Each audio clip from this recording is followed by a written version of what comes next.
Video में हम revise करेंगे करंट अफेयर्स थ्रू एमसीक्यूज। पहला क्वेश्चन है, global food policy report is released by. Global food policy report release किया जाता है वर्ल्ड बैंक, यूएनडीपी, एफएओ या इफ्री के द्वारा। So global food policy report is released by IFPRI. IFPRI क्या है? International Food Policy Research Institute. So global food policy report release किया जाता है इफ्री के द्वारा। एंड इफ्री क्या है? International Food Policy Research Institute is a non profit international research center founded in 1976। Mandate क्या है इसका? To provide research based policy solution that sustainably reduce poverty and end hunger and malnutrition. IFPRI के headquarters आपको कहाँ मिलेंगे? Washington, USA में। याद रखना है, global food policy report is released by IFPRI. IFPRI क्या है? इफ्री जो है एक non profit international research center है और इसके हेडक्वार्टर्स आपको कहाँ मिलेंगे? वॉशिंगटन, यूएसए में। सेकेंड क्वेश्चन देखते हैं, project Dantak was established between India and which country? Project Dantak was established between India and which of the following countries? So Project Dantak was established between India and Bhutan. Project Dantak क्या है? Project Dantak was established in 1961 under the leadership of third king of Bhutan and Indian prime minister Jawaharlal Nehru. Project Dantak का objective क्या है? Project Dantak was established with the objective of developing roads, telecommunication networks and other such landmark infrastructure related projects in Bhutan. And nodal agency for implementing the project Dantak is Border roads Organisation. दो चीजें याद रखनी है, project दंतक India और भूटान के बीच में है। प्रोजेक्ट दंतक स्टैब्लिश किया गया था with the objective of developing roads, communication network and other such landmark infrastructure related project. और नोडल एजेंसी कौन है? Border roads organisation. Third question देखते हैं, MARPOL convention was sometimes seen in the news.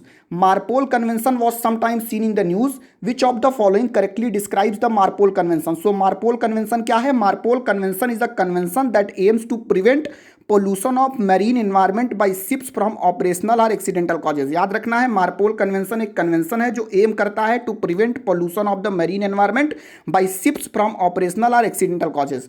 देखते हैं मार्पोल कन्वेंशन क्या है थोड़ा सा डिटेल में।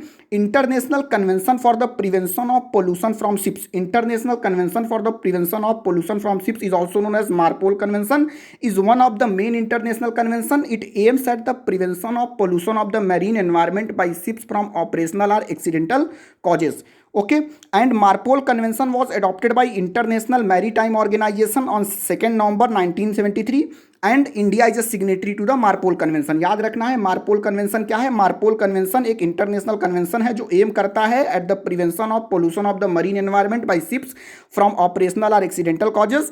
It was adopted by International Maritime Organization on 2nd November 1973. India is a signatory to the MARPOL convention. Fourth question देखते हैं, which of the following military exercises are conducted between India and France? Exercise Varun, exercise Garud and exercise Shakti. So all three exercises are conducted between India and France. Exercise Varun, exercise Garud and exercise Shakti are conducted between India and France. देख लेते हैं explanation इसका क्या है। Exercise Varun is a bilateral naval exercise between India and France. Exercise Garud is a bilateral exercise between India and French Air Force, and exercise Shakti is a biennial military exercise conducted between India and France. ये आपको याद रखना है। Exercise Varun क्या है? ये bilateral naval exercise है India और फ्रांस के बीच में। एक्सरसाइज गरुड़ जो है ये बाइलेटरल एयरफोर्स एक्सरसाइज है इंडिया और फ्रांस के बीच में। एक्सरसाइज शक्ति जो है ये बाइएनियल मिलिट्री एक्सरसाइज है between India and France. Exercise Varun naval exercise, Garuda जो है ये एयरफोर्स का एक्सरसाइज है और शक्ति जो है बाइएनियल मिलिट्री एक्सरसाइज है बिटवीन इंडिया एंड फ्रांस। अगला क्वेश्चन देखते हैं, control of inter state spread of infectious diseases falls under the union list. Control of interstate spread of infectious diseases falls under the union list. No, this is false because control of interstate spread of diseases falls under the concurrent list. The CoWIN app allows Indian citizens to apply for a COVID-19 vaccine and provides a QR-based certificate after vaccination. This is the correct statement. So the correct option will be option number 2 only. इसका solution देखते हैं। देखिए, control of inter state spread of infections diseases fall under the entry 29 of the concurrent list under schedule 7 of the constitution. याद रखना है कि control of inter state spread of infection diseases falls under the entry 29 of concurrent list. Control of inter state spread of diseases fall करता है concurrent list में of the schedule 7 of the constitution. CoWIN app के बारे में देख लेते हैं। This is a digitalised platform launched by ministry of health and family welfare. It aims to help agencies to keep a track of COVID-19 vaccination program in real time. Further, the CoWIN app also allows Indian citizens to apply for a COVID-19 vaccine shot. Further, the app also provides a QR-based certificate once the person is vaccinated. दो चीज़ें याद रखनी है, control of inter-state spread of infections comes under concurrent list and CoWIN app allow करता है Indian citizens को apply करने के लिए कोविड-19 वैक्सीन शॉट के लिए। लास्ट क्वेश्चन देखते हैं, consider the following statement with regard to vaccines. Covaxin is made from a weakened version of a common cold adenovirus that causes infections in chimpanzees. Second is Covishield is an inactivated vaccine made using the killed coronavirus, thereby making them unable to infect or replicate. देखिए दोनों statement को यहाँ पे interchange कर दिया गया है। जो हमारा कोवैक्सीन है ये एक इनएक्टिवेटेड वैक्सीन है made using the killed coronavirus thereby making them unable to infect और रेप्लिकेट। एंड जो हमारा कोविशील्ड है, कोविशील्ड एक weakened version of a common cold adeno virus है that causes infection in chimpanzees. इसके explanation को देख लेते हैं, ये बहुत इंपॉर्टेंट हो जाता है आपके प्रीलिम्स के लिए। कोविशील्ड जो है, Covishield is a vaccine developed by Serum Institute of India based on the Oxford AstraZeneca vaccine named Chad aux 1 vaccine also called christened AZD1222। Okay, so ये याद रखना है कि कोविशील्ड हमारा एक वैक्सीन है जो डेवलप किया गया है सीरम इंस्टीट्यूट ऑफ इंडिया के द्वारा based on Oxford AstraZeneca vaccine named Chad aux 1 vaccine are christened AZD1222।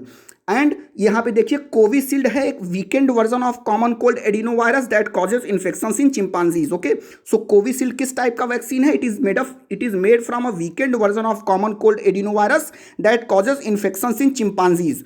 Okay, and last में यहाँ पे देखिए इसके वैक्सीन के डोजेस के बारे में, doses, protection and duration and storage. The Covishield vaccine has been recommended for the approval of 2 full doses administered around 4 to 6 weeks apart. Immune response could last a year. Okay, ये आपको याद रखना है।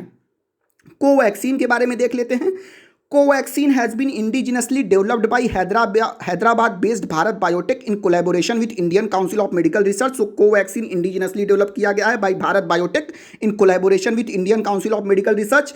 And Covaxin क्या है? Covaxin is an inactivated vaccine and is made by using particles of corona virus that were killed making them unable to infect और replicate. Injecting particular doses of these particles serves to build immunity by helping the body create antibodies against the dead virus. ये याद रखना है कि Covaxin indigenously develop किया गया है Bharat biotech और ICMR के द्वारा, और ये एक इनएक्टिवेटेड टाइप ऑफ वैक्सीन है जो यूज किया गया है by using the particles of। so ये हमारा कोवैक्सीन जो है ये एक is an inactivated vaccine and is made by using particles of the coronavirus that were killed making them unable to infect or replicate। अगर हम इंजेक्ट करते हैं पर्टिकुलर डोजेज ऑफ कोवैक्सीन तो ये बिल्ड कर देता है immunity by helping the body create antibodies against the dead virus.